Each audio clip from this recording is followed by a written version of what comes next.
मेरे बच्चा ने ऐसे जाना जैसे दूसरा जन्म लिया हो। जैसे ही सबने हाथ उठाया तो एक लड़के ने बोला, सर एक जहांगीर नाम का लड़का और है, उसको कल रात में गायब है, कल रात से। तो रूम चेक किए तो एक रूम में मैं पड़ा मिला हूँ, पूरा ब्लड लगा हुआ था, पूरी बॉडी पे खून थे, जख्म थे, बहरा जैसा अभी बेहोश था। फिर मुझे उठा के सीधा ये भैया मैं तो यहाँ चाहूँ ये किसी बहन और या गलती दोबारा मत कर जैसे मेरे गेल गलती हुई है। वो हमें लेके कंपनी वाले लेके भाग गए। तो मुझे ऐसा टॉर्चर किया है कि 7 दिन कंटिन्यू मारा गया है, रॉड से इलेक्ट्रिसिटी वायर शॉर्ट दिए गए हैं बॉडी में। कुल मिला के मेरी बॉडी में अभी भी स्वेलिंग है, जला हुआ पैर है, जो कि थाईलैंड का लास्ट स्टॉप है। उसके बाद नदी क्रॉस कराई है हमको। ये सेकंड जन्म ही मिला है मुझे, क्योंकि वहाँ से मुझे बोला गया था एम्बेसी से कि यहाँ से तू पहला बंदा है जो इतना टॉर्चर होने के बाद जिंदा जा रहा है। इसका फ़ोन नहीं आया है, कैसे भी 22 दिन फ़ोन होगा कि कहाँ हो रहा, फ़ोन नहीं आ रहा है, कह तो 2 टाइम करता है। नदी क्रॉस कराया, अभी थाईलैंड ही चल रहा है। मैंने भी कुछ नहीं देखा क्योंकि नेट वहाँ पे चल नहीं रहा था, कुछ नहीं। मैं ऐसे छोड़ दिया था उन्होंने मुझे कि हाँ गया, मर चुका ये। 1 लाख रुपए तक मिल जाएंगे, 80,000 से 1 लाख के बीच में। तो आप कोई परेशानी ना है, आपका बच्चा आ जाएगा। मैंने कि भाई आप कैसा आगा, जो मेरे बच्चा तुम वहाँ छोड़ आए, कहाँ कैसी परेशानी में 1 साल से पहले आप अपने घर नहीं जा सकते, अगर जाओगे तो अपने खर्चे पे। कि अब तुम्हें हमारे यहाँ की प्राइवेट आर्मी लेने आएगी, हर 10-20 किलोमीटर में गाड़ियाँ चेंज करनी पड़ेंगी। हिंडौन एयरफोर्स है जो, वहाँ पे लैंड किए, बहन के जेवर गिरवे रख के किए हैं। उसने 1 लाख रुपए की मांग की थी। मेरा नाम जहांगीर है, मैं नीम के गांव से ताल्लुक़ रखता हूँ। एक लड़का है जो कि पुन्हाना से संबंध है, एक गांव। कौन सा गाँव? खैस्तान है। हाँ। दिलसाद उसका नाम है, दीन मोहम्मद उसके बाप का नाम है। उससे मेरी मुलाकात हाय हेलो हुआ था कहीं बाहर, तो उसको मेरे बारे में पता था कि मैंने DMLD कर रखी है। जैसे हमारी नॉर्मल हाय हेलो हुई। मैं बेंगलोर में काम करता हूँ, बेंगलोर में मैं एक होम केयर में काम करता हूँ, वहाँ पे मेरी सैलरी ठीक ठाक थी। तो उसने मुझे बोला कि भाई थाईलैंड में एक हॉस्पिटल में काम है। तो मैं बोला किस चीज़ के लिए? बोला कि लैब टेक, तूने DMLD कर ही रखी है तो DMLD के बेस पे तुझे 1 लाख रुपए तक मिल जाएंगे, 80,000 से 1 लाख के बीच में। मैंने यार बहुत अच्छा है, यहाँ पे मैं 40-45 हज़ार ले रहा हूँ, तो यहाँ पे तो बहुत अच्छा रहूँगा, चला जाऊँगा। तो मैं उसके इस ऑफ़र को ठुकरा ना सका। वहाँ पे फर्स्ट टाइम तो मैं अपने बड़े पापा से बात किया डायरेक्ट, उनसे बोला कि पापा ऐसी बात है। उन्होंने बोला रहने दे, अपने यहीं पे ठीक है, नीचे चाहिए ज़्यादा। तो फिर मैं अगस्त में छुट्टियों में घर पे आ गया। तो फिर दोबारा उसका कॉल आया, मतलब टेलीग्राम पे मैसेज आया, जहांगीर कहाँ पे? मैंने बोला घर पे हूँ भाई। तो उसने बोला कि ऐसा है, आजा, अभी वैकेंसी अच्छी निकल रही है और सैलरी भी बढ़ जाएगी 3 महीने बाद। मैंने यार, फिर मैंने ना तो अपने बड़े पापा से कोई सलाह मशवरा किया, ना अपने बाप से सलाह मशवरा किया, खाली माँ से बोला। माँ ने पैसे का एडजस्टमेंट किया, पता नहीं कहाँ से किया, कहाँ से नहीं किया। 30,000 का मुझे पता है जहाँ से किया है, अपने बहन के जेवर गिरवे रख के किए हैं। उसने 1 लाख रुपए की मांग की थी, तो मैं अरेंज करवा दिया। माँ ने 70,000 रुपये कहाँ से लाई नहीं पता, उसको 70,000 है कैश दिया हूँ, 30,000 UPI किया हूँ। उसने मुझे एक टिकट भेजा है, टिकट था IGI से सीधा बैंकॉक के लिए। तो वहाँ पे 25 तारीख की फ़्लाइट थी, 25 को मैं पहुँच गया हूँ बैंकॉक। 25 अगस्त 2025 को। तो उसके बाद उसने बोला कि आज तुझे यहाँ पे होटल में स्टे करना है। मैं बोला ठीक है भाई। बोला कि सुबह तुझे एक गाड़ी लेने आएगी, वो तुझे तेरा फ़ोटो दिखाएगी, फ़ोटो देख के ही गाड़ी में बैठना, अगर तुझे कोई फ़ोटो ना दिखाए किसी के साथ मत बैठना। मैं बोला ठीक है भाई, जैसे तू बोल रहा है, मैं तेरी आर्ग्यू तो कर नहीं सकता उससे, क्योंकि भाई मैं तो बाहर पहुँच चुका हूँ। तो कम से कम 450-500 किलोमीटर चलने के बाद, मतलब 8-9 घंटे चल दिया हूँ मैं गाड़ी में बैठ के। एक टाक जगह है थाईलैंड में ही, टाक, वहाँ पे स्टे कराया एक होटल में, खाना वाना खिलाया। तो उसके बाद बोला, उसका मैसेज आ रहा है, अब तुम्हें यहाँ से हर 10-20 किलोमीटर में गाड़ियाँ चेंज करनी पड़ेंगी। टोटल मैंने 10 गाड़ियाँ चेंज की। उस मैसोट पहुँच गए, जो कि थाईलैंड का लास्ट स्टॉप है। उसके बाद नदी क्रॉस कराई है हमको म्यांमार के लिए, मतलब बर्मा पहुँचा दिया मुझे। मैं यहाँ तक नहीं पता, क्योंकि बॉर्डर होती है, उसमें कुछ तो आर्मी वगैरह होता है। मैं भी सोचा कि हाँ खाली नदी क्रॉस कराया, अभी थाईलैंड ही चल रहा है। मैंने भी कुछ नहीं देखा क्योंकि नेट वहाँ पे चल नहीं रहा था, कुछ नहीं चल रहा था। तो उसके बाद उसका मैसेज आया कि अब तुम्हें हमारे यहाँ की प्राइवेट आर्मी लेने आएगी। थोड़ा मैं भी घबराया क्योंकि आर्मी लेने आएगी भाई, हम यहाँ को वैसे तो आए नहीं है, आर्मी लेने कैसे आएगी, तो इग्नोर किया। फिर आर्मी लेने आ गई हमें 1-1.5 घंटे बाद। फिर हम पहुँचे, एक कंपनी है के नाम से, बहुत बड़ी कंपनी है, 25 किलोमीटर स्क्वायर एरिया में है।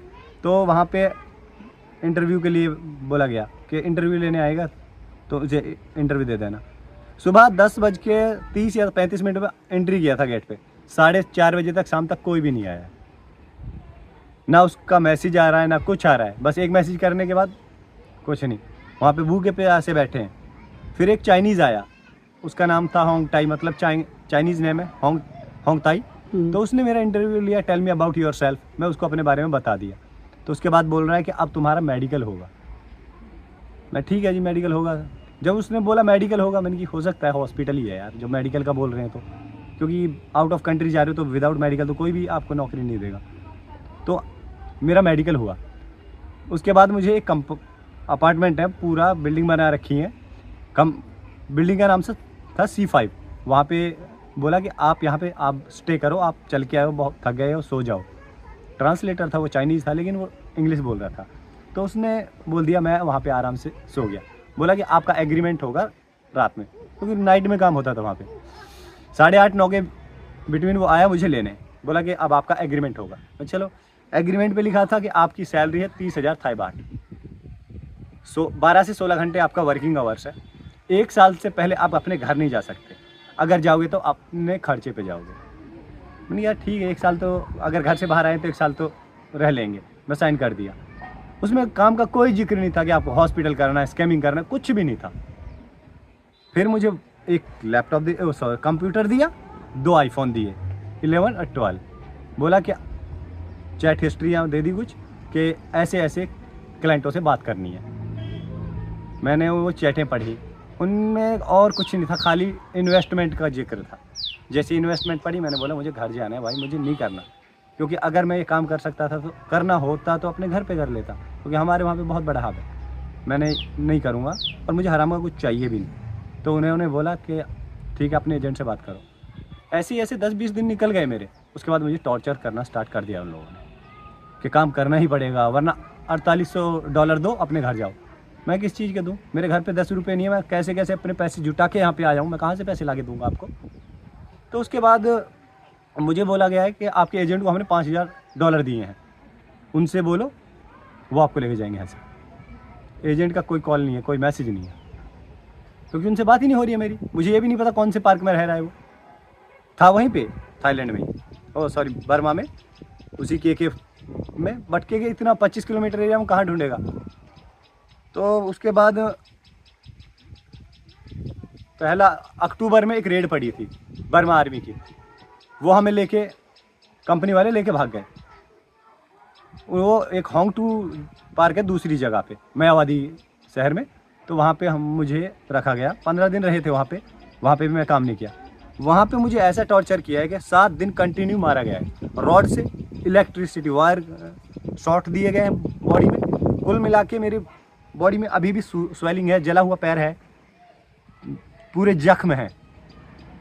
मैं ऐसे छोड़ दिया था उन्होंने मुझे कि हाँ गया, मर चुका ये। अच्छा, तो अब कैसे आए मेवा? तो उस 14 नवंबर को वहाँ पे एक रेस्क्यू टीम पहुँची, जो बर्मा, थाईलैंड, इंडिया और अफ्रीका के लोगों का एक समूह है। वहाँ पहुँचे, उन्होंने बोला कि किस किस को घर जाना है। तो मेरे कुछ दोस्त बन गए थे इतने दिनों में, इंडियन थे। मैंने बोला यार मैं अभी घर जाऊँगा। तो उन्होंने मुझे नहीं देखा, क्योंकि मैं सबसे पहले लाइन में लगता था। तो उन्होंने उस दिन मुझे लाइन में नहीं देखा। तो जैसे ही सब ने हाथ उठाया तो एक लड़के ने बोला, सर एक जहांगीर नाम का लड़का और है, उसको कल रात में गायब है, कल रात से। तो रूम चेक किए तो एक रूम में मैं पड़ा मिला हूँ, पूरा ब्लड लगा हुआ था, पूरी बॉडी पे खून थे, जख्म थे, बहरा जैसा अभी बेहोश था। फिर मुझे उठा के सीधा मायावादी हॉस्पिटल लेके गए हैं, जो एक गवर्नमेंट हॉस्पिटल है। फिर उसमें मेरा थोड़ा सा फर्स्ट एड हुआ है, उसके बाद दूसरे हॉस्पिटल में शिफ्ट किया गया है। जो भी पैसे थे मैंने घर वालों को इन्फॉर्म किया है।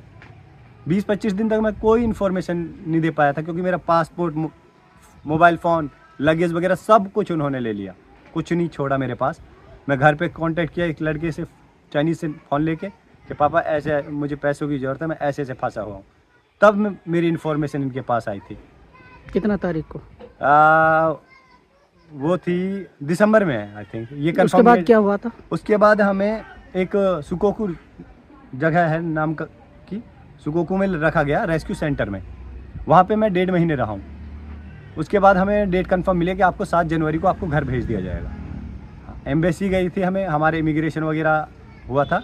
फिर हमें एक फ्रेंडशिप ब्रिज है, थाईलैंड और बर्मा का जो बॉर्डर है, वो फ्रेंडशिप ब्रिज के नाम से है। तो वहाँ पे हमें लेके गए। वहाँ पे हमें थाईलैंड आर्मी को सौंप दिया। थाईलैंड ने हमें एम्बेसी, अपनी इंडियन एम्बेसी को दिया। उन्होंने वहाँ पे मेरा वाइट पासपोर्ट बनाया और फ़ोटो वगैरह कैप्चर किए। तो मैसोट से हमें इंडियन एयरफोर्स का जो एयरक्राफ्ट है वो लेके आया था। उसके बाद हम 7 जनवरी 6:30 बजे ये क्या नाम है इसका, गाज़ियाबाद में हिंडौन एयरफोर्स है जो, वहाँ पे लैंड किए। फिर वहाँ पे सब कुछ इंक्वायरी हुई। फिर नाइट में ही 12 बजे ये अपना वजीराबाद में दिल्ली पुलिस का हेडक्वार्टर है, मतलब वहाँ पे ट्रेनिंग सेंटर है, वहाँ पे हमें रखा गया है। उसके बाद मुझे घर पे भेज दिया गया है। मेरे पापा और मेरे बड़े पापा का लड़का मुझे लेने नूहू गए थे, क्योंकि वहाँ पे हमें डीसी ऑफिस वाले लेके आ गए थे। अच्छा, अब उसके घर आ गए हैं, अब किस तरह की खुशी हो रही है, क्या चल? अब सबसे बड़ी खुशी तो यह है कि मैं, मेरा सीधा सिंपल फंड है जो कि ये सेकंड जन्म ही मिला है मुझे, क्योंकि वहाँ से मुझे बोला गया था एम्बेसी से कि यहाँ से तू पहला बंदा है जो इतना टॉर्चर होने के बाद जिंदा जा रहा है, वरना किसी देश में ऐसा गया ही नहीं है कोई बंदा। तो क्योंकि वहाँ पे हमने समथिंग 25 से 30 बंदों ने एक साथ मेल किया था यंगून एम्बेसी को। तो कितने और वो यंगून एम्बेसी तक पहुँचने से पहले कंपनी को पता चल जाता था। कितने बच्चे लड़के थे जो वहाँ से अब निकल के आए? अब जो निकल के आए, मेरे वाले बैच था उसमें 228 बंदे थे, जिसमें 22 लड़कियां और 202। अब मेवात का आप अकेले हैं? मैं मेवात का अकेला हूँ। अब क्या चाहते हो, क्या किया आपने आगे? मैंने, पापा ने 30 दिसंबर को जहाँ जहाँ FIR देनी थी दे चुके हैं वो। बस मुझे कुछ नहीं चाहिए, जो मेरे साथ हुआ है ना, मुझे न्याय चाहिए उसके रिगार्डिंग, और कुछ नहीं चाहिए मुझे। उस लड़के का तो पता मिल पा रहा है जिन्होंने आपको? उसका कोई अता पता नहीं है, गाँव का पता है, बाप का नाम पता है। कितना का फ्रॉड हुआ है आपके साथ? मेरे साथ 1,30,000 रुपये का हुआ है टोटल। MD अच्छा भाई, मुझे इंसाफ चाहिए। हाँ, जो मेरा बच्चा फंसाया गया इन्हें, और आप ही आ गए हैं पैसे लेके, है नहीं। मेरे तो इंसाफ चाहिए। मैं कर्जा करके दिया मैंने इससे, और उल्टा ये तो आगा आप और इसे फंसाया है। इसका फ़ोन नहीं आया है, कैसे भी 22 दिन फ़ोन होगा, ये कहा हो रहा फ़ोन नहीं आ रहा है, कहते तो 2 टाइम करता है, और अब फ़ोन नहीं आ रहा है।